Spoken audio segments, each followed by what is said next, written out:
কর্মজীবনে যদি প্রতিষ্ঠিত হতে চান, প্রতিষ্ঠানের কোনো বিকল্প নেই। কারণ আপনি সৃষ্টি হবেন কোথায়? ওই প্রতিষ্ঠানে। আর প্রতিষ্ঠান আপনাকে কি করবে? আপনাকে সৃষ্টি করবে। আর আপনি সৃষ্টি করবেন প্রতিষ্ঠান। ওখানেই সৃষ্টি। স্বাগত। আমি মোহাম্মদ আকবর হাসান, প্রতিনিধিত্ব করছি বৃদ্ধি schools of profession, schools of knowledge থেকে। আপনাদের সবাইকে সাদর আমন্ত্রণ জানাচ্ছি আজকের এই লাইভে। আজকের লাইভের পর্ব হচ্ছে 61 নম্বর। এর আগে আমি 60টা লাইভ করেছি। আপনার ইচ্ছা করলে ওই লাইভগুলো কিন্তু ইউটিউবে দেওয়া আছে, বৃদ্ধি নেটওয়ার্কে, আপনি দেখতে পারেন। আমি যেটা নিয়ে আজকে আলোচনা করব সেটা হচ্ছে একটা মানুষ সৃষ্টি হবে কোথায়? প্রতিষ্ঠানে।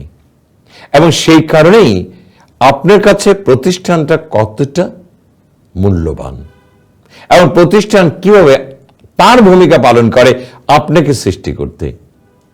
আমরা কখনই কিন্তু অত গভীরভাবে চিন্তা করি না the contribution of an organization to create a personal. অর্গানাইজেশনের কিভাবে একটা মানুষকে সৃষ্টি করে এবং অর্গানাইজেশনের অনবদ্য অবদান রেখে যায় মানুষের জন্য। এবং আমরা যারা সৃষ্টি হয় অর্গানাইজেশনের জন্য এবং আমরা যারা অর্গানাইজেশনের পরবর্তীতে সৃষ্টি করি, সেই জিনিসটা নিয়ে আমি আজকে আলোচনা করব। অর্গানাইজেশন বা প্রতিষ্ঠান আমার জন্য কি করে।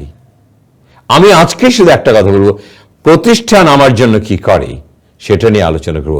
এবং যখন এই জিনিসটা ভালো করে বুঝতে পারবেন, তখনই আপনি নিবেদিত হতে পারবেন আপনার কর্মে। সৃষ্টি হবে আপনার অর্গানাইজেশন, সৃষ্টি হবেন আপনি। আসুন আমি 10টা পয়েন্ট দিয়ে আপনাদেরকে প্রতিটা জিনিস ধরিয়ে দেব। হ্যাঁ, আমি জানি আপনারা অনেকেই জানেন, কিন্তু একটু মূল্যায়ন করার ব্যাপার। আসুন আগে একটু জেনে নেই। আপনি যখনই কর্মস্থলে যোগ দেবেন, আপনাকে মনে রাখতে হবে আমি চাকরি করতে আসিনি, আমি নিজেকে সৃষ্টি করতে এসেছি। আমি প্রতিনিয়ত কিন্তু ধাপে ধাপে এগিয়ে যেতে এসেছি।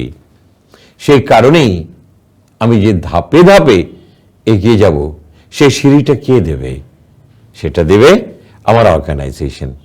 সেই কারণে বিবেকানন্দ একটা কথা বলেছিলেন, সিঁড়ি তুমি কার, যে উঠবে তার।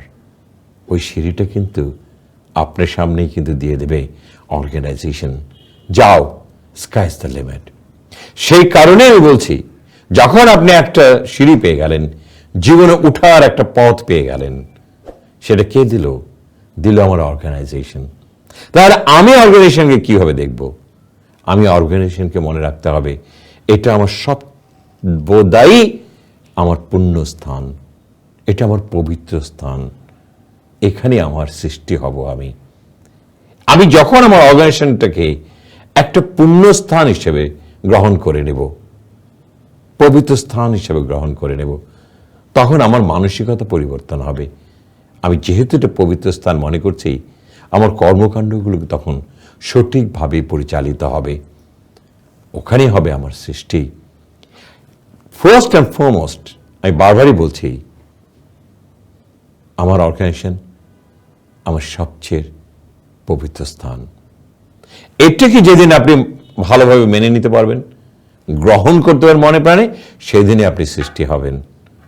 2 নম্বর, কর্মজীবনে প্রতিষ্ঠিত হতে গেলে প্রতিষ্ঠানের কোনো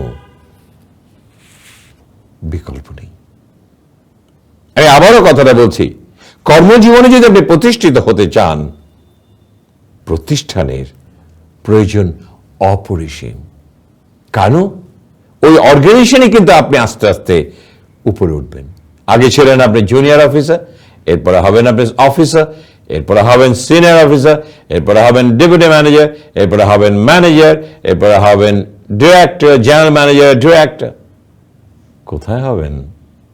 বাসায় হবেন? বাসায় থেকে হবেন? বউ আপনাকে দিবে যে আজকে থেকে তুমি জেনারেল ম্যানেজার? না, ওটা দিবে একমাত্র অর্গানাইজেশন। আপনার পদোন্নতি, জীবনের সৃষ্টি হওয়ার পদোন্নতি একমাত্র অর্গানাইজেশন আপনাকে স্বীকৃতি দেবে। সেই কারণেই অর্গানাইজেশনের কোনো বিকল্প নেই এবং অর্গানাইজেশনের প্রয়োজন অপরিসীম। এটা আপনাকে মনে রাখতে হবে। যে আমার উন্নতি কে দিচ্ছে? আমার অর্গানাইজেশন দিচ্ছে। আমাকে কে সৃষ্টি করছে? আমার অর্গানাইজেশন সৃষ্টি করছে। আমরা যখন এই জিনিসগুলোকে মনে প্রাণে বিশ্বাস করতে পারবো, তাহলে আমি নিজেকে সৃষ্টি করতে পারবো। আপনি অর্গানাইজেশনে আপনি যত কিছু স্বীকৃতি আপনি জীবনে যা পাবেন, সেটা কোথায় পাবেন? আপনার কর্মক্ষেত্রের জন্য আপনার অফিস, আপনার কর্মক্ষেত্রের জন্য আপনার অফিস আপনাকে স্বীকৃতি দেবে, আপনাকে বলবে you are the best performer of the year, আপনাকে বলবে you are asset of our organisation. এই যে স্বীকৃতিগুলো কে দেবে? You are best performer of the year. আসো, I want to give you incentives now, certificate now. আপনি খুব ভালো কাজ করছেন, আপনাকে বোনাস দেবে, আপনাকে ইনক্রিমেন্ট দেবে। কে দেবে? এই স্বীকৃতিগুলো কে দেবে? ওই অর্গানাইজেশন দেবে। আপনার জীবনে যত স্বীকৃতি, সেটা একমাত্র অর্গানাইজেশন দেবে, আর কেউ দেবে না। 4 নম্বর যদি আমি বলি, দেখেন অর্গানাইজেশন আমাদেরকে সবচেয়ে বড় ভূমিকাটা কি করে? আমার আল্লাহর পরে আহারের যোগান দেয়। মালিক খাক না খাক, বাচ্চা খাক না খাক, আপনার বেতনটা কিন্তু অর্গানাইজেশন 1 তারিখে কিন্তু পৌঁছিয়ে দেয়। আপনার আহার নিয়ে চিন্তা করতে হয় না। And that is what an organization do. আপনাকে ভাবতে হবে না, মাস শেষ হবে আপনার হাতে টাকাটা উঠিয়ে দেবে। I mean, that's each and every মালিক করে। মালিক আপনার আহারের যোগানটা, আল্লাহকে বাদ রাখবেন, আমি আল্লাহকে আমার মধ্যে আনছি না, আল্লাহ পাক সবকিছু করেন। আমাদের আহারের যোগান দেয় আমার অর্গানাইজেশন, মাসের শেষে আমার বেতনটা দিয়ে দেয়। এবং দেখেন how organisation help us to grow and to survive. এবার আসি, কর্মজীবন আপনি শিখছেন। আপনি যখন ইউনিভার্সিটি ছিলেন, তখন আপনি কিন্তু পড়েছেন থিওরিজ, স্যার কিছু থিওরি পড়িয়েছে। আপনি যখন ইউনিভার্সিটিতে বেরিয়ে আসেন, একটা কর্মক্ষেত্রে জয়েন করেন, আপনি কিছুই জানেন না। ফর এক্সাম্পল, আমার কথাই যদি বলি, আমি public administration honours and masters করেছি, আইবিএতে MBA করেছি, and I did my majors in marketing. কিন্তু আমি যখন ফিলিপসে জয়েন করলাম, আমি সেলসের কিচ্ছু জানি না, আমি ক্রেতা জানি না, আমি ডিলার জানি না, আমি প্রোডাক্ট জানি না, কিভাবে বিক্রি করতে হবে জানি না, কিভাবে বিচরণ করতে হবে সেটাও জানি না। কে শিখিয়ে দিল? কে শিখালো আমাকে? To become a best performer, and that is my organization. আমার অর্গানাইজেশন আমাকে ট্রেনিং দিয়েছে, আমার বস হাতে ধরে ধরে শিখিয়েছে, আমার কলিগ আমাকে শিখিয়েছে, আমার কলিগ আমাকে সাথে করে নিয়ে গেছে। আসেন, এইভাবে কথা বলতে হয়, এইভাবে মিশতে হয়। আমি যা পড়েছিলাম, কতটুকু যে ওখানে মেরেছিল, আজ একটা বড় প্রশ্নবোধক চিহ্ন রেখে গেলাম। আমি হাটে বাজারে গ্রামে গঞ্জে ঘুরে বেরিয়েছি টু ইনক্রিজ মাই সেলস। এবং সেটা কে শিখিয়েছিল? How to talk, how to behave, সব কিছু কিন্তু শিখিয়েছে আমার সেই organisation Philips Bangladesh limited in 1985। আজকে যে যোগ্যতার প্রতিফলন দেখতে চান, সেটা কে দেবে? ওই প্রতিষ্ঠান। আমি 3.5 বছরে আমাকে ডেপুটি ম্যানেজার করে দিলেন, অফিসার ওটু। কে স্বীকৃতিটা দিলেন? আমার এই যোগ্যতার প্রতিফলন কে দিল? Because I was the best performer. কে দিয়েছিল? আমার অর্গানাইজেশন দিয়েছিল। আমি যা করেছি, প্রতিফলন শুধু আমার অর্গানাইজেশনে হয়েছে, এবং অর্গানাইজেশনে কোনো বিকল্প নেই। দেখুন, কর্মজীবনে আমরা অনেক সাফল্য নিয়ে আসি। আমি তরে উপরে উঠে গেলাম। I became a director. I became a director of Young One Corporation. আমি 4টা কোম্পানির ডিরেক্টর হয়ে গেলাম। সমাজে আমার অপরিসীম ভূমিকা। আজকে সমাজ আমাকে স্বীকৃতি দিয়েছে। কে যায়? ওই যে ডিরেক্টর যায়। সেই স্বীকৃতিটা কোথায় পেয়েছি? ওই অর্গানাইজেশন থেকে। আমি অর্গানাইজেশনে কাজ করেছি, অর্গানাইজেশন আমাকে মূল্যায়ন করেছে। আমি অর্গানাইজেশনে কাজ করেছি, অর্গানাইজেশন আমাকে মূল্যায়ন করেছে। আজকে সমাজে আমি প্রতিষ্ঠিত ব্যক্তিত্ব। কোথা থেকে আসলো? ওই অর্গানাইজেশন থেকে, ওই প্রতিষ্ঠান থেকে ধাপে ধাপে আমাকে শিখরে উঠিয়ে দিয়েছে। আজকে সমাজ আমাকে মূল্যায়ন করে।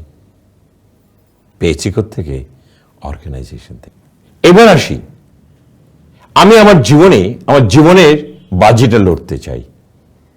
সবাই যেখানে যাবে 5 বছরে, আমি যাব 3 বছরে। সবাই যেখানে যাবে 10 বছরে, আমি যাব 5 বছরে। কারণ আমি নিজেকে সৃষ্টি করতে চাই। এই বাজিটা আমি কোথায় লড়বো? সেটাও কিন্তু অর্গানাইজেশনে। একজন বলেছিল, আমি অল্প বয়সে আমি বাংলাদেশে যে কোনো ফিনান্সিয়াল ইনস্টিটিউশন ব্যাংকের আমি সবচেয়ে ইয়াংগেস্ট এমডি হতে চাই। কথাটা কোথায় চলে দিয়েছিলেন? অর্গানাইজেশনে। জীবনের সৃষ্টির বাজিটাও যদি আপনি করতে চান, সেটাও আপনার অর্গানাইজেশনে, অর্গানাইজেশনের বাইরে না। আপনি জীবনে শ্রেষ্ঠত্বে যেতে চান, you want to go to the peak, you want to be the managing director, you want to become the CEO of the organisation. কোথায় হবেন ওটা? সেই অর্গানাইজেশনে। জীবনের শ্রেষ্ঠত্বে যদি বুঝতে চান, সেটাও কিন্তু দেখবেন অর্গানাইজেশনের কোনো বিকল্প নেই। অর্গানাইজেশনের ভূমিকা অপরিসীম। অর্গানাইজেশন আছে, আপনি আছেন, অর্গানাইজেশন নেই, আপনি নেই। অর্গানাইজেশনকে আপনি শ্রেষ্ঠত্বে নিয়ে যান, আপনি শ্রেষ্ঠত্বে চলে যাবেন।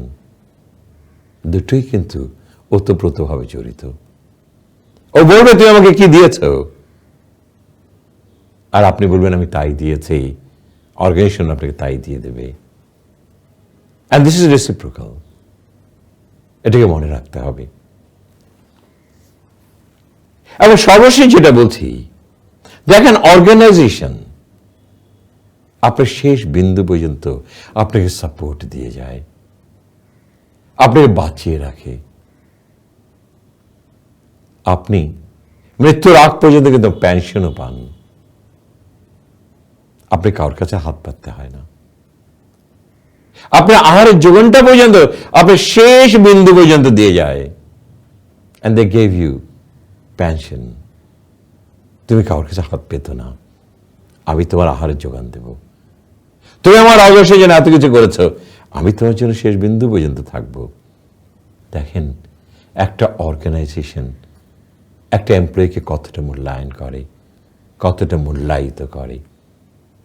আমরা কয়জন ভাবি আমার অর্গানাইজেশন নিয়ে? আমরা কিন্তু সেটা ভাবি না।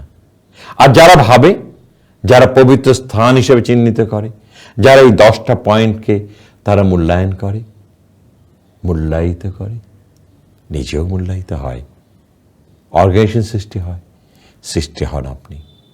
এখানেই হচ্ছে সৃষ্টির বড় খেলা। ওখানে আপনি বড় কারিগর, ওখানে আপনি বড় কারিগর, যিনি শুধু অর্গানাইজেশন সৃষ্টি করেন না, নিজেকে সৃষ্টি করেন। সে কারণে আমি বলছি, আমাদের মধ্যে অনেকেই দেখেছে অর্গানাইজেশনকে অবহেলার চোখে দেখে। একটা ছোট্ট গল্প বলি। 2টো ছেলে অফিসের সামনে দিয়ে যাচ্ছে। একটা ছেলে বলছে, এটা আমার অফিস। খুব ভালো করে শুনবেন, এটা আমার অফিস। আর পাশে আরেকটা ছেলে তার অফিসের সামনে দিয়ে যাচ্ছে, বলছে, এইখানে আমি কাজ করি। দুজনের তফাৎটা বুঝতে পেরেছেন? একজন বলছে এটা আমার অফিস, আর আরেকজন অবহেলার সুরে বলছে, আমি এখানে কাজ করি। যে আমার করে নেবে, সেই নিজেকে সৃষ্টি করবে, সৃষ্টি করবে অর্গানাইজেশন, সৃষ্টি করবে নিজেকে। আর যিনি অবহেলার সুরে বলবে এইখানে কাজ করি, ওর জীবনে কখনোই কোনো সৃষ্টি হবে না। সে না গড়তে পারবে অর্গানাইজেশন, না গড়বে নিজেকে। সেই কারণে বলছি, অর্গানাইজেশনকে সর্বদাই একটা পবিত্র স্থান হিসেবে নেবেন। আপনি অর্গানাইজেশনকে মনে রাখবেন, এটা আপনার সৃষ্টির একটা পাত্র মাত্র। এখানে সিঁড়ি দেওয়া আছে, আমি শুধু বেয়ে যাব। এখানে সৃষ্টি হওয়ার বিশাল একটা প্ল্যাটফর্ম রয়ে গেল, আমি নিজেকে সৃষ্টি করব। এটার জন্য যেটা করতে হবে, আপনাকে নিবেদিত হতে হবে, অর্গানাইজেশনের প্রতি প্রচণ্ডভাবে নিবেদিত হতে হবে। তাহলেই আপনি নিজেকে সৃষ্টি করতে পারবেন। তাহলে সৃষ্টি হবে আপনি, সৃষ্টি হবে আমার অর্গানাইজেশন, সৃষ্টি হবে আমার দেশ, সৃষ্টি হবে আমার জাতি। অর্গানাইজেশনকে কখনোই অবহেলার চোখে দেখবেন না। যতদিন আপনি কাজ করবেন অতদিন অর্গানাইজেশনের বুকে আঁকড়ে ধরে রাখবেন, এটা আমার, এটা আমার, এটা আমার, এই আমাকে সৃষ্টি করবে। এই ভাবনা নিয়েই প্রতিদিন যখন অর্গানাইজেশন ঢুকবেন, পাটা দিবার সময়, প্রথম কদমটা দিবার সময় একটা কথাই বলবেন, এটা আমার পবিত্র জায়গা, এখানে হব আমি সৃষ্টি। সবাই ভালো থাকবেন। আমার এই ছবিটা যদি ভালো লাগে, আমার এই কথাগুলো যদি ভালো লাগে, নিজের জন্য গ্রহণ করুন। আর আমার জন্য একটা ছোট্ট কাজ, শেয়ার করুন এবং লাইক দিন, অ্যাজ ওয়েল এজ সাবস্ক্রাইব করুন। এছাড়া অনেক ভিডিও কিন্তু আছে আমার ইউটিউবে, বৃদ্ধি নেটওয়ার্কে, ওখানে যান। আমি আপনাদের জন্য এগুলো রেখে গেলাম, হয়তোবা আপনাদের জীবনে কাজে আসলেই ওখানে আমার সার্থকতা। দেখা হবে আবার কোনো লাইভে। আল্লাহ হাফেজ।